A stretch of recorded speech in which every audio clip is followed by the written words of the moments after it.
Welcome back. I think I talked about this once before. I've got this nightmare that is called the communications box.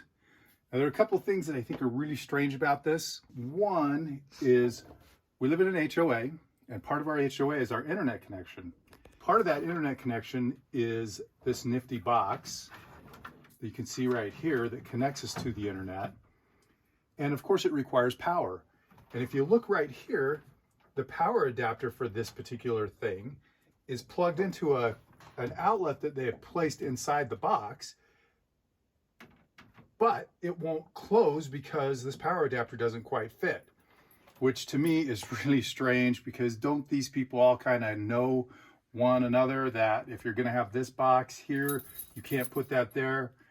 So that's my first problem, and I'm going to try to fix the whole thing. And of course, they just threw all of the cables down without any kind of connection. Yeah, I do realize with the power adapter, I probably could get a little plug and I could probably bring that up, but I don't really want to close the modem inside of this either, because I think if the modem were closed inside, everybody who has an internet connection knows that half the time it goes out, you call for technical support, they say to you, have you reset your modem? Have you unplugged your modem?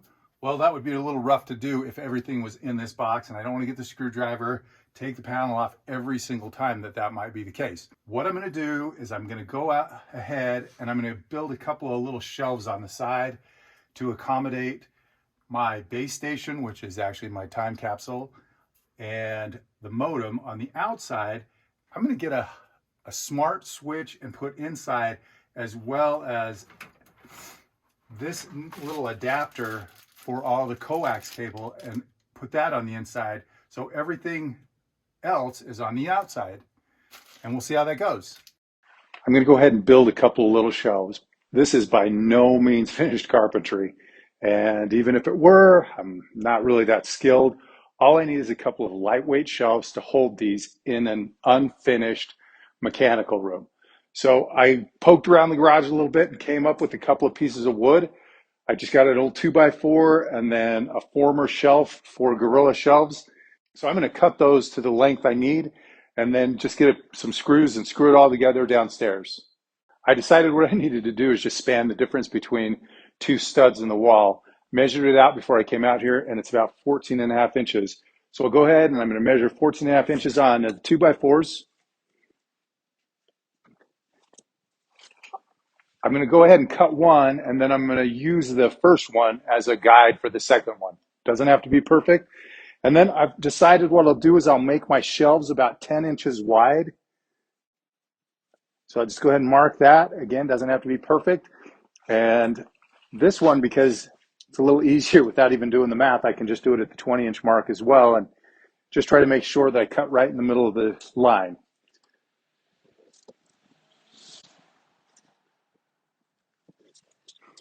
I'll use my trusty level.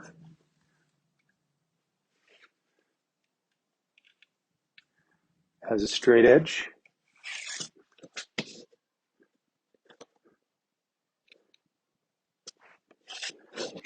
Now, if I had the real tool I needed to do this cut, I would have a table saw, or I would even find the circular saw in my mess and just use that.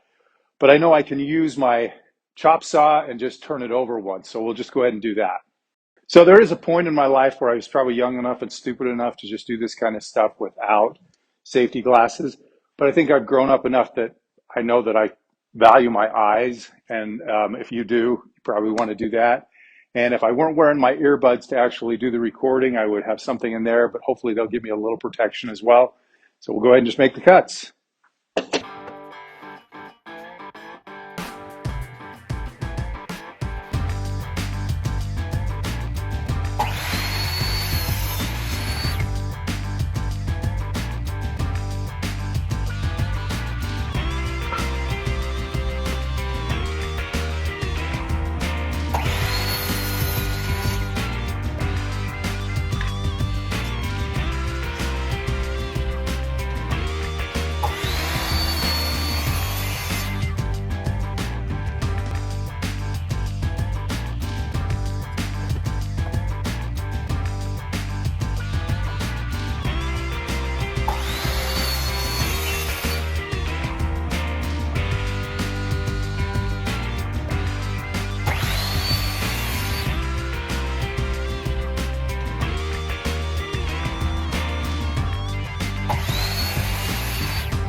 I'm going to go ahead and just put these together really simply, and I know that the shelf piece is longer than my support.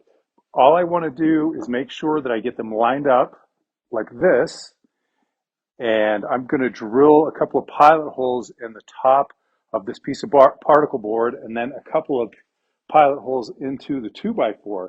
They've got to be right near the edges so they'll hit the studs. I'll go ahead and do that now, and I think this will work out just fine.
All right, there's the two shelves.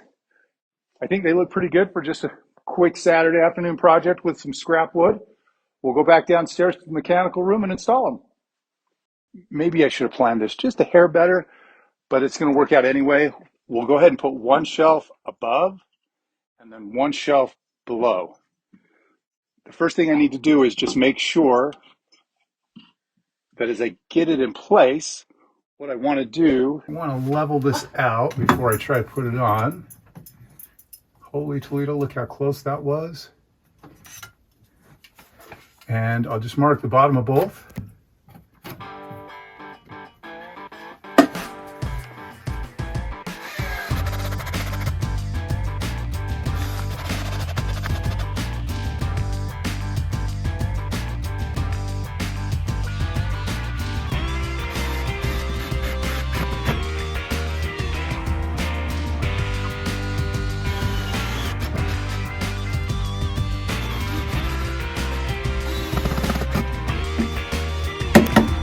Number one.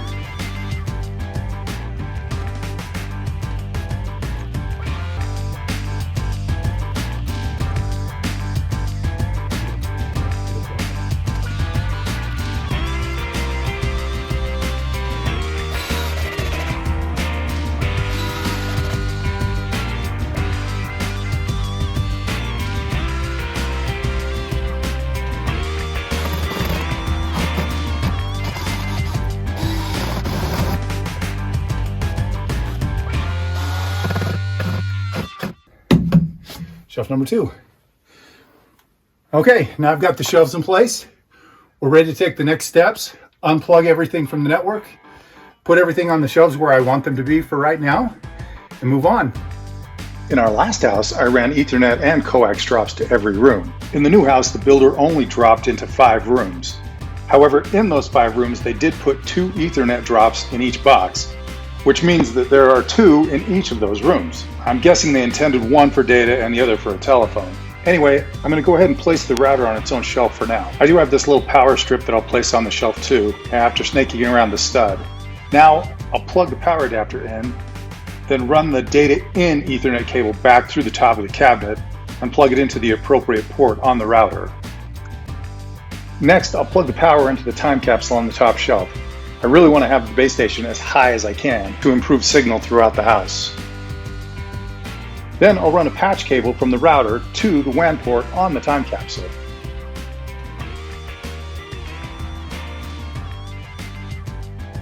Since I want this mounted inside the cabinet, I'm going to take the shim and give myself an anchor for the junction.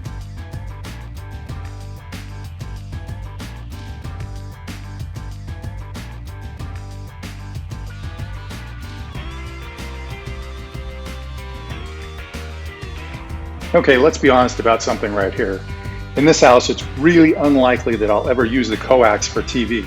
But I'm going to install this coax junction to clean it up, because I really don't like the cables all over the place.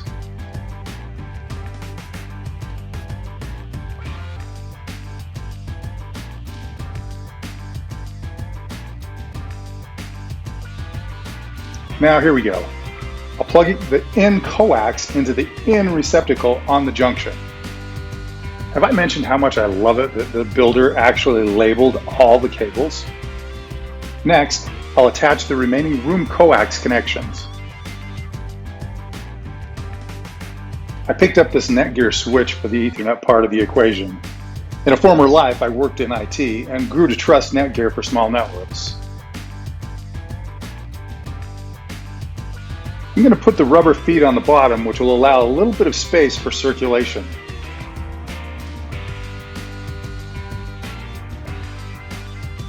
Since I already have the little block in place I used for the coax junction, I figure it can do double duty to hang the switch. I'm going to just put one screw in as an anchor, and I'll leave that screw head out about 1/8 to 1/4 of an inch. Then I'll hang the switch in place.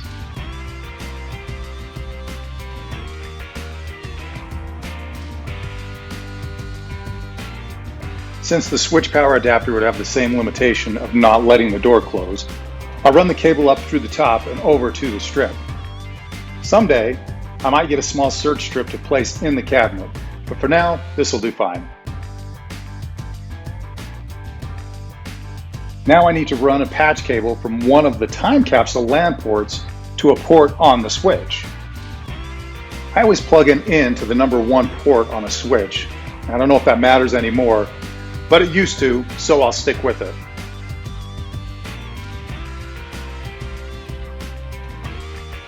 Now all that's left is to plug in all of the Ethernet drops.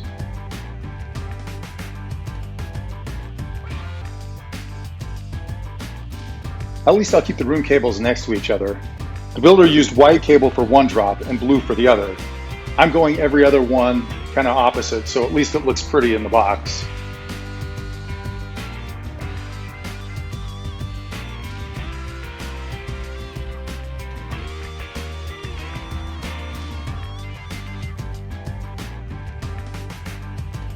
Almost there.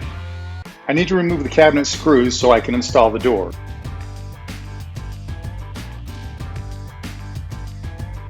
Then hang the door on the top screws, and now I'll just tighten them slightly, then install the bottom screws and tighten those.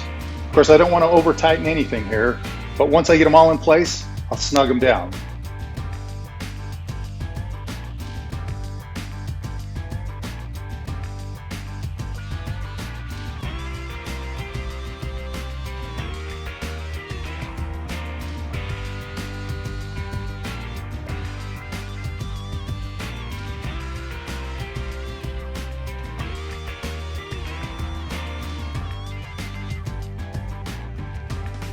And finally, plug in the power strip. That's it. Now I've got the mechanical room network looking decent. I'm happy about that. I've got my shelves in place. I have a feeling I'm going to move these around a little bit because I've got a little Mac Mini that I might want to hook up in here. So I might move all of the communication stuff to the top. But regardless of how I do it, it at least looks decent and is how it was meant to be. I bought those two little things, the switch, the adapter for the coax cable, put it all back together. Look at that. Isn't that nice? Hey, thanks for watching. We'll show you what I'm going to do with the rest of the network next time.